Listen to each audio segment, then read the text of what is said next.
या मागच्या 10 वर्षामध्ये या मतदारसंघाला तसं काहीच मिळालं नाही आणि म्हणून सामंत साहेब मला भांडावं लागतं. अनेक वेळेला लोकांना असं वाटतं की हा सरकारच्या विरोधात बोलतो, तर अजिबात नाही. मी सरकारच्या विरोधात बोलत नाही. माझा चेहराच देवानी असा दिलाय, मी काय करू.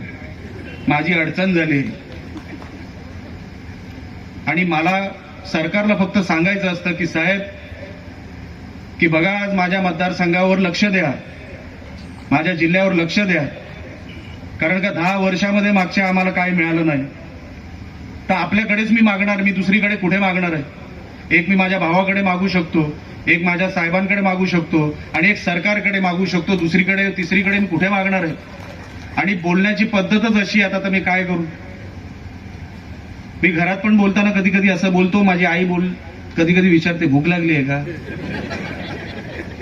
आता मी तिला पण काय सांगू.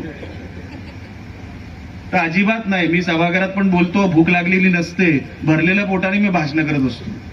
पण बोलायची पद्धतच अशी आहे, तर मी काय करणार.